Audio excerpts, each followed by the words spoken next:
Well, this flight is a flight together with a logistical team. 43 people are leaving today to build up the field hospital in Turkey. Well, the size of this field hospital in square meter, it's about 6,000 square meter.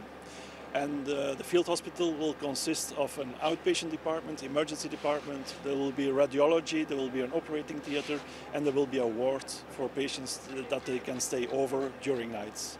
Well, we can, for overnight stays, it will be 20 patients, and we can treat 100 patients a day, and we can have 7 big operations and 15 minor operations. In the second phase, in the third phase, because we first started with the assessment team, now in the second phase it's a logistical team, and hopefully from Tuesday the medical team will go over to Turkey to staff the field hospital and start treating the patients what is necessary. Well, it depends a little bit on the mission, but we already have foreseen a second rotation. So our people will stay for 14 days, then we will rotate with another 14 days, and then we go further and further if necessary.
I think our solidarity is absolutely needed, and I think we have an obligation to organize something that is really meaningful. And what we will do is we will build a hospital in Kırıkhan. The hospital is what we call we will build a true hospital in Kırıkhan. It's a true hospital. It is as large as, say, a football pitch. Yes, I repeat it. It's a true hospital. It is as large as a football pitch. It will have a maternity section for mother and child. So we will send also people who can help mothers and children and giving birth. There will be surgery. It will be possible to have at least 100 patients a day taken care of. It will be possible to have 20 people who will be there at night as patients. So it's a true hospital. It's a vast operation. You see the plane. They will send in total 5 of such planes full of equipment. And there's this plane that will send people. These people will do the logistics. This is 43 people that will start constructing the hospital in Kırıkhan. Next Tuesday, we'll send an additional group of 60 people, which is medical staff. So it's medical doctors, surgeons, nurses.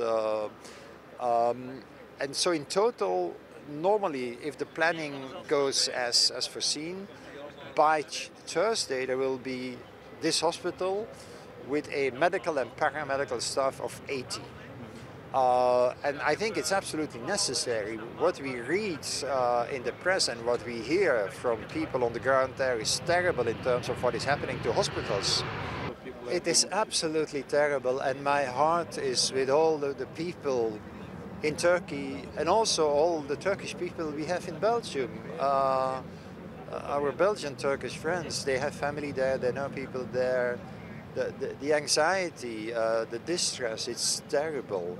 And most of all, that we know that this will be for a very long time, because if you see a hospital that is completely destroyed, it's not only a catastrophe here now, but it also means that for weeks and months to come, you don't have that hospital. And so there will be, on the one hand, enormous pressure on the healthcare system. That is something we know from other earthquakes. That is, you have a long-term pressure on the healthcare system with all the consequences of people that have been hurt, wounds that need continuous care. And then you have hospitals that simply disappeared. So what we do is not search and rescue. So it's not our choice since a number of years is not to venture again in search and rescue, because search and rescue you have to do immediately, obviously.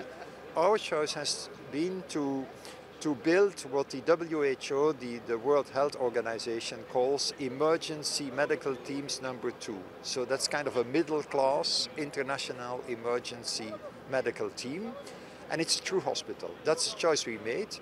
Obviously, it's an organization that requires some time to get it there, but I'm happy to say that we were among the European member states, the second member states of which the offer was accepted by the Turkish authorities. So we did not lose time. And on an international level, we were the number 6 on the list of emergency medical teams accepted by the Turkish government. So we didn't lose time. But as you see, it's a vast operation, so it needs a number of days to be up and running. Next Thursday, normally, if everything goes according to plan, the hospital with a staff of 80 people will be up and running from Thursday onwards. It's been very, okay, so very smooth contacts. We were in contact with the Turkish ambassador from Monday onwards. We were in contact with the Turkish authorities Monday, Tuesday, because obviously this should be well coordinated. So the Turkish authorities asked for search and rescue teams and asked for emergency medical teams, hospitals.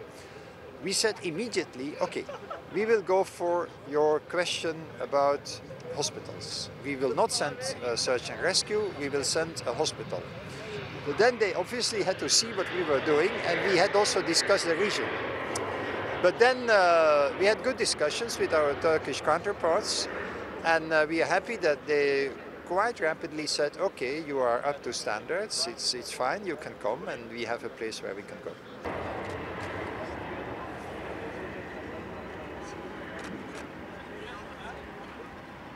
Dit is zwaar, hè? Dus dit is fantastisch dat die mensen dat gaan doen.